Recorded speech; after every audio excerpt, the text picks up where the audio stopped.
उत्पत्ति 1 अध्याय का शुरू से लेकर पहला दिन का पढ़िए बस।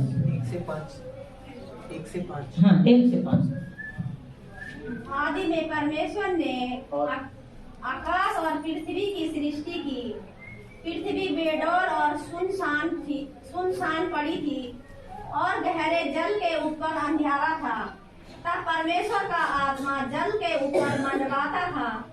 जब परमेश्वर ने कहा उजियाला हो, तो उजियाला हो गया। और परमेश्वर ने उजियाले को देखा कि अच्छा है। और परमेश्वर ने उजियाले को अंधेरे से अलग किया। और परमेश्वर ने उजियाले को दिन और अंधेरे को रात कहा। तथा सांझ हुई, फिर भोर हुआ। इस प्रकार पहला दिन हो गया। हालेलुया। पहला दिन में इतना सारा काम करने के बाद परमेश्वर विश्राम नहीं किया। हालेलुया। करिए दूसरा दिन का पढ़िए। परमेश्वर ने कहा जल के बीच एक ऐसा अंतर हो कि जल 2 भाग हो जाए। तब परमेश्वर ने एक अंतर बनाकर उसके नीचे के जल और उसके ऊपर के जल को अलग अलग किया और वैसा ही हो गया। और परमेश्वर ने उस अंतर को आकाश कहा। तथा सांझ हुई, फिर भोर हुआ। इस प्रकार दूसरा दिन हो गया। हालेलुया। दूसरा दिन भी परमेश्वर ने आराम नहीं किया। कितना अच्छा काम किसके लिए किया? हम लोगों के लिए किया है। तीसरा दिन का पढ़ेंगे। एंजल हमारे बीच में। फिर परमेश्वर ने कहा आकाश के नीचे का जल एक स्थान में इकट्ठा हो जाए और सूखी भूमि दिखाई दे, और वैसा ही हो गया। परमेश्वर ने सूखी भूमि को पृथ्वी कहा तथा जो जल इकट्ठा हुआ उसको उसने समुद्र कहा। और परमेश्वर ने देखा कि अच्छा है। फिर परमेश्वर ने कहा पृथ्वी से हरी घास तथा जीव वाले छोटे छोटे पेड़ और फलदायी वृक्ष भी जिनके बीज उन्हीं में से एक एक की जाति के अनुसार है पृथ्वी पर उगे, और वैसा ही हो गया। इस प्रकार पृथ्वी से हरी घास और छोटे छोटे पेड़ जिनमें अपनी जाति के अनुसार बीज होता है और फलदायी वृक्ष जिनके बीज एक एक की जाति के अनुसार उन्हीं में होते हैं उगे। और परमेश्वर ने देखा कि अच्छा है। तथा सांझ हुई, फिर भोर हुआ। इस प्रकार तीसरा दिन हो गया। हालेलुया। तीसरा दिन भी हो गया। परमेश्वर को धन्यवाद तीसरा दिन के लिए। अब चौथा दिन को देखते हैं। क्या क्या ध्यान से सुनते रहिए आप लोग, भटकाना नहीं ध्यान अपना। 4 अध्याय अस्मिता 4 को पढ़िए। 4 दिन। चौथा दिन।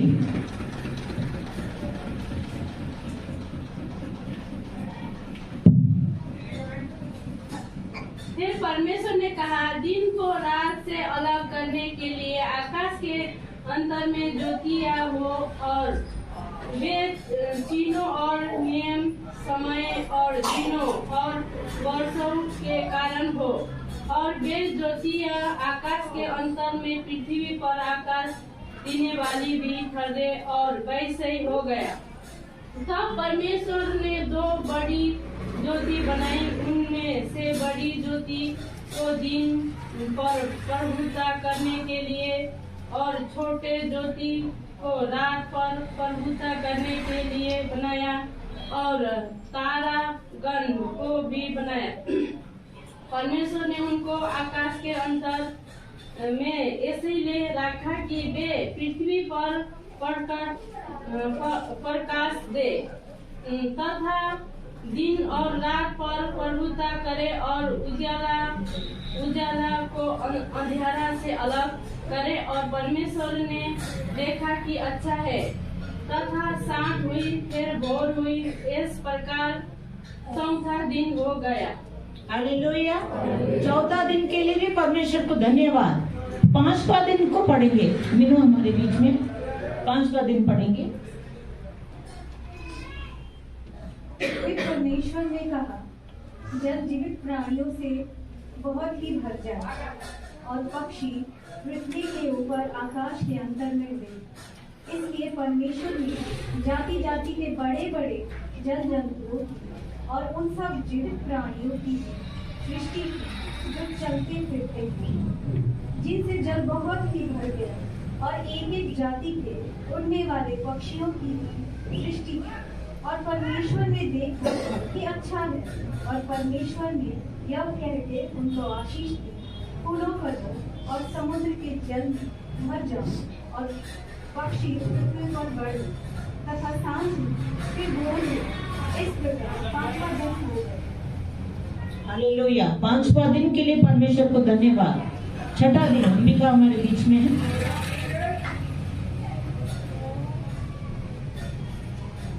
फिर परमेश्वर ने कहा, पृथ्वी से एक जाति के जीवित प्राणी अर्थात घरेलू पशु और रेंगने वाले जंतु और पृथ्वी के वन पशु जाति जाति के अनुसार उत्पन्न हो, और वैसा ही हो गया। इस प्रकार परमेश्वर ने पृथ्वी से जाति जाति के वन पशुओं को और जाति जाति के घरेलू पशुओं को और जाति जाति के भूमि पर सब रेंगने वाले जंतुओं को बनाया, और परमेश्वर ने देखा कि अच्छा है। फिर परमेश्वर ने कहा, हम जब मनुष्य को अपने स्वरूप के अनुसार अपनी समानता में बनाए, और वे समुद्र की मछलियाँ और आकाश के पक्षियों और घरेलू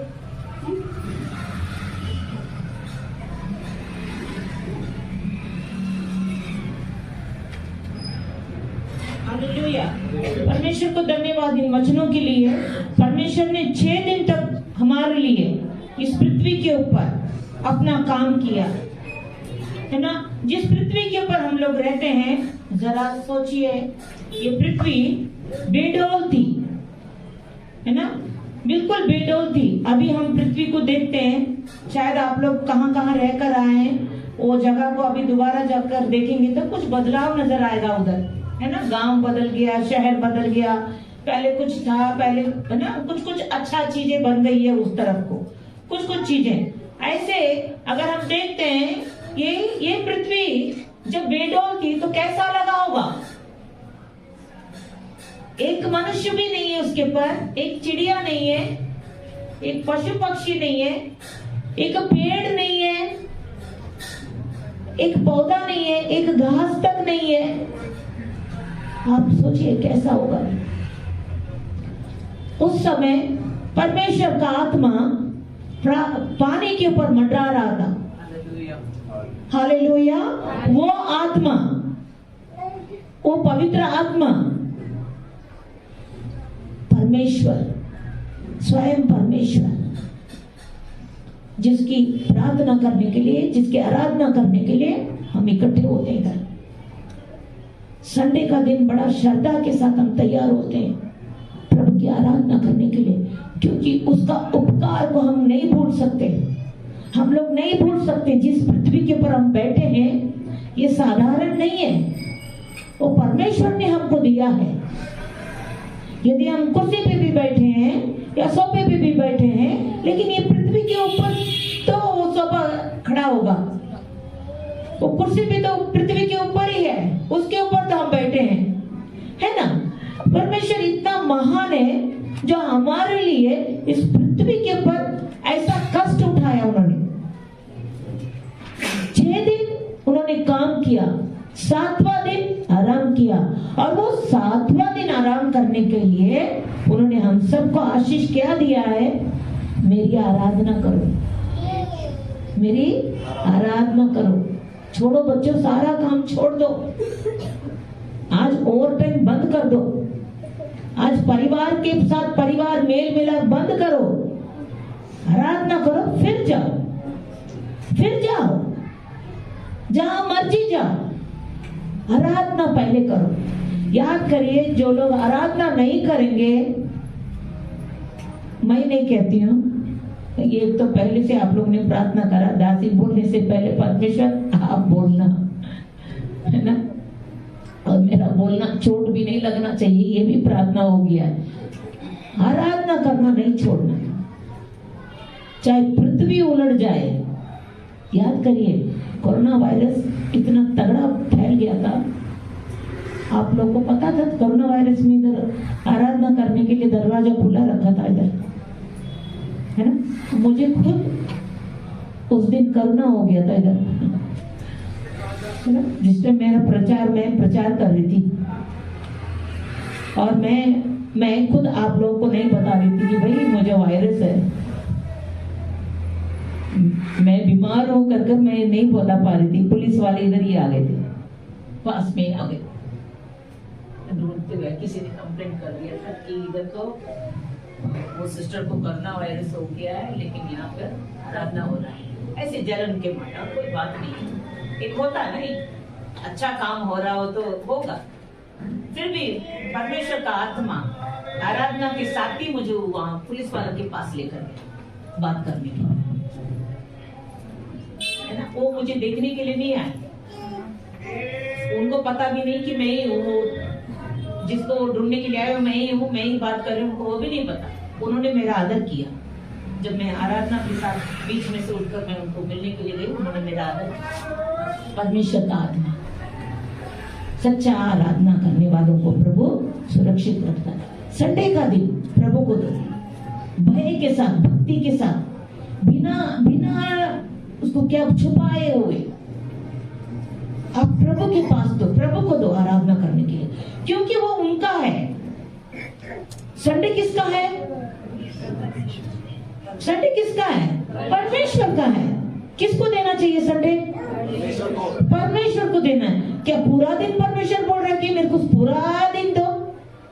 उसके बाद भी तो आनंद ही आनंद है। छुट्टी वाला दिन तो हम कितना काम कर लेते हैं। परमेश्वर का भय मानने वालों के लिए वो सब कुछ करने के लिए तैयार रहते हैं। हम एक संडे का दिन आराधना करने का टाइम पर कंजूसी करते हैं, क्योंकि वो गलती हमारी नहीं है। इसमें ऐसा स्थिति हो जाता है, परिवार उसी टाइम आएंगे, काम उसी टाइम नजर आएगा, कहीं जाना आना है तो प्रोग्राम वहीं पर ही सेटल हो जाएगा।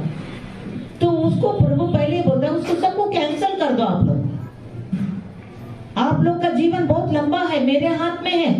आपने अपने बच्चों को देखना है, पत्नी को देखना है, पति को देखना है, परिवार को देखना है। मैं तो दूंगा आपके हाथ में ये सारा चीज, धन और दौलत तुम लोग का हाथ में मैं देता हूं, ऐसे दे दूंगा।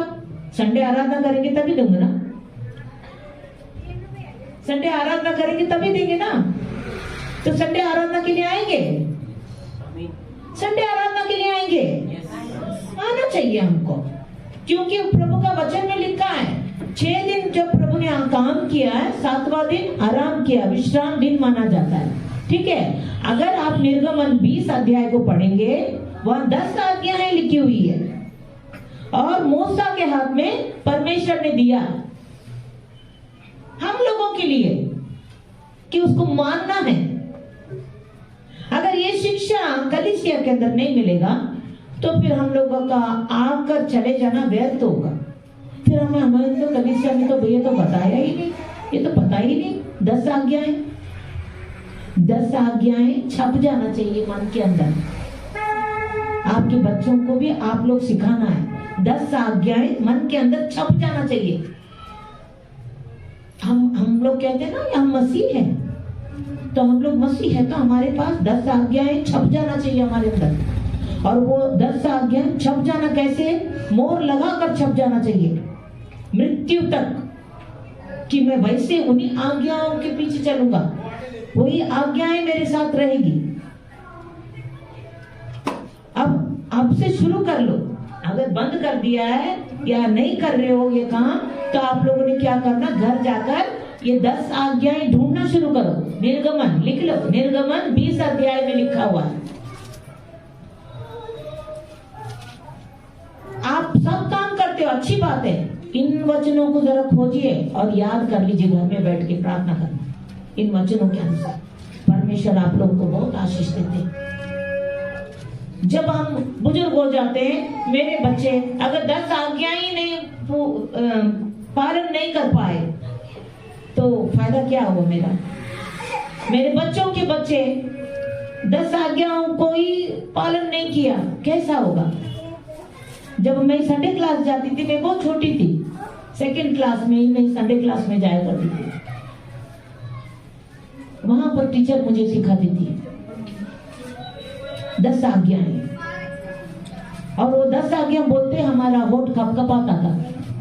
इतना डरावन उसके अंदर शब्द है, 10 आज्ञाएं, इतना डरावन है, जो कि हर रोज जब हम उठते हैं मिठास की तरह, वैसे ही वो 10 आज्ञाओं में वो आज्ञाएं जब दिखती तो कुछ एक तो हम गलती उसमें से जरूर करते हैं, ऐसा डर लगता है। एक तो जरूर वो गलती हम किया है कहीं ना कहीं, तो परमेश्वर को क्या हम मुंह दिखाएंगे? परमेश्वर के पास हम कैसे भेंट करेंगे? हमारा परमेश्वर साधारण नहीं है, पिता पुत्र पवित्र आत्मा जी है। जब चाहे पुकारो तब वो आपके पास आ जाते हैं। जब आप मदद के लिए उनको पुकारो आ जाएंगे, और आपकी जरूरतों पर आप बोलोगे प्रभु मेरे साथ चलना, वो साथ भी चलेंगे। आपकी एग्जाम में साथ में चलेंगे, परिचय में साथ में रहेंगे, पढ़ाई में साथ में रहेंगे, काम में साथ में रहेंगे, बच्चों के साथ में रहेंगे, सब काम होते रहेगा। लेकिन ये आज्ञाएं, व्यवस्था विवरण 6 में भी लिखा हुआ है, ये आज्ञाएं तो अपने बाल बच्चों को सुना, सोते समय, उठते समय, बैठते समय, रास्ते में चलते समय सिखाया कर, है ना। अभी अगर कर्फ्यू लग गया कहीं तो आप लोग क्या बोलेंगे? राम दरबार का एक कोने में कर्फ्यू लगा हुआ 10 दिन के लिए, उस तरफ से नहीं जाना, सिखा दोगे ना, सावधान कर दोगे ना। पुलिस वाले खड़े हैं, सबका चेकिंग हो रहा है, वो रास्ते में नहीं दूसरे रास्ते पे जाना, पहले उस रास्ते का पहचान दे देंगे, उस तरफ से नहीं जाना, पुलिस वाले चेकिंग कर रहे हैं उधर, हमेशा खड़े रहेंगे। तो आप लोग क्या करोगे? पहले ही सूचना दे दोगे एक दूसरे को, उस तरफ को नहीं जाना। लेकिन परमेश्वर का वचन यहाँ पर हमें कान खोद कर सुनाता है। ये जो आज्ञाएं जो दिया है, क्या तुमने अपने बच्चों को सुनाया? यूं ही समय तो नहीं बीत रहा है, व्यर्थ में तो नहीं जा रहा है, वचन सुनकर उठकर ऐसे झाड़ कर चले जा रहे हैं।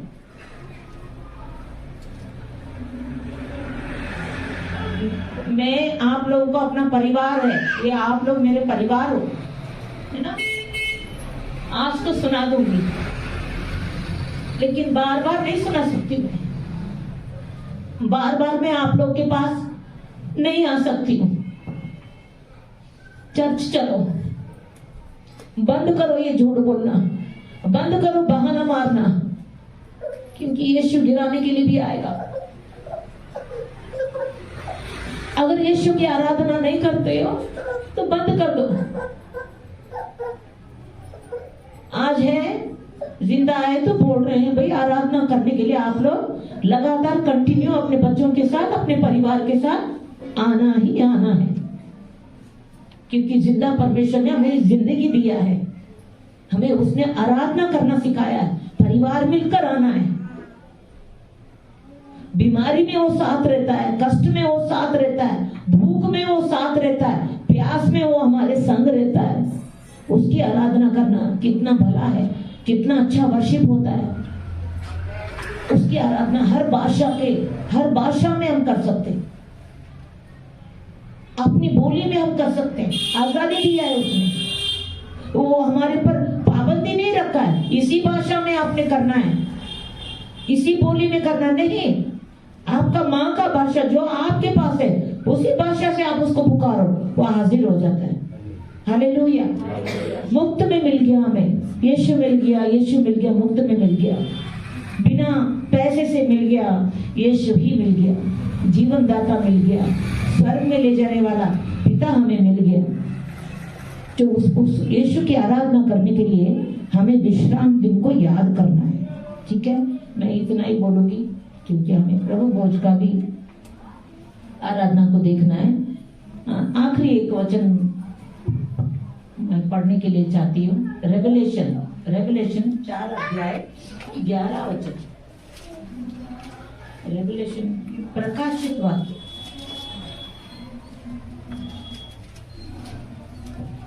हे हमारे प्रभु और परमेश्वर, तू ही महिमा और आदर और सामर्थ्य के योग्य है, क्योंकि तू ही ने सब वस्तुएं सृजी और वे तेरी ही इच्छा से थीं और सृजी गईं। आमीन। और उसकी आराधना करना है ना। यहाँ मेरा कन्नड़ा बाइबल में वहाँ पर एक छोटा सा ऐसे लिखा है, और उसकी जीवित परमेश्वर की आराधना करना है, क्योंकि उसने सृष्टि को रचाया है। जिस सृष्टि में हम लोग रह रहे हैं, यूं ही नहीं रह रहे, ये धूप यूं ही नहीं आराम है ना, ये यूं ही नहीं मिल रहा है। छाए क्या बोलते हैं, जब छाया मिलता है ऐसे नहीं मिलता हमको, बारिश मिलती है ऐसे नहीं मिलती है, रात होता है ऐसे नहीं है।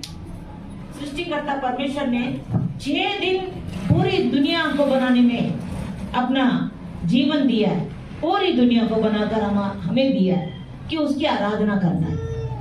हम अपने आप को प्रभु का हाथ में देकर एक अच्छा सा डिसीजन लेंगे।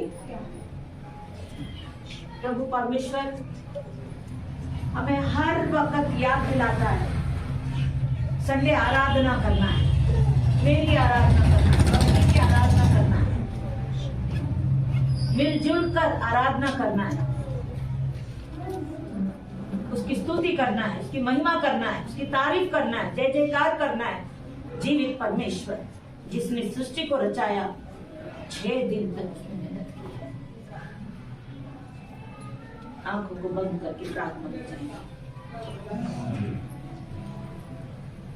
जीवित महान परमेश्वर पिता, स्वामी धन्यवाद करते हैं ये वचनों के लिए। प्रभु यीशु राजा जी, आप महान हैं, आप पवित्र हैं, आपने ये पूरी सृष्टि को आपने बनाया है प्रभु।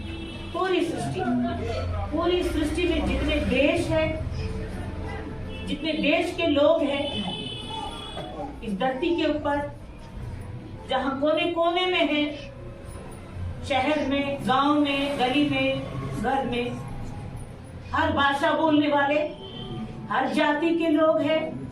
प्रभु हम आपको धन्यवाद देते हुए यही प्रार्थना करते हैं प्रभु, जैसे प्रभु यीशु आपने 7वां दिन को पवित्र ठहराया और खुदा बाप आपने कहा मेरी आराधना करो, तुम्हारा कलीसिया अब तक प्रभु परमेश्वर आलसीपन में बैठा हुआ था, या चुपचाप रहना चाहते हैं, या ढांप कर प्रभु परमेश्वर छुप जाना चाहते हैं, या छुप कर रहना चाहते हैं, उनके लिए अब प्रार्थना करते हैं। खुदा दया करने वाला परमेश्वर उनके हर एक गलतियों को क्षमा करके प्रभु आपकी आराधना करने के लिए फिर से नए सिरे से आप तैयार करिए।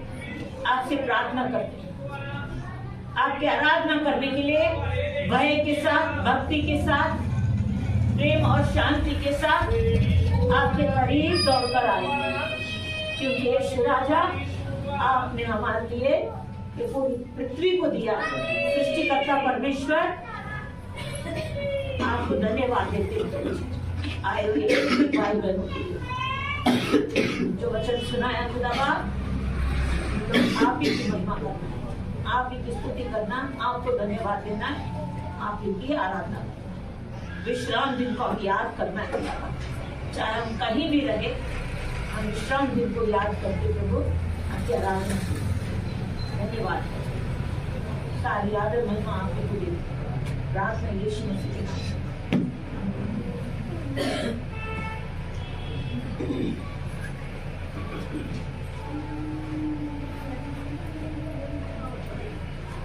Hallelujah, hallelujah, hallelujah. हालेलुया। जोरदार तालियों से प्रभु को धन्यवाद दीजिए। प्रभु की दासी ने एक अच्छा वचन बहुत ही सुलझा हुआ, बहुत ही प्यार से बताया और ये आगाह किया कि परमेश्वर को पहला स्थान देने की जरूरत है। अपने हर काम में हम परमेश्वर के पास झुकते हैं, लेकिन अपने हफ्ते का पहला दिन परमेश्वर को देना हमारा फर्ज बन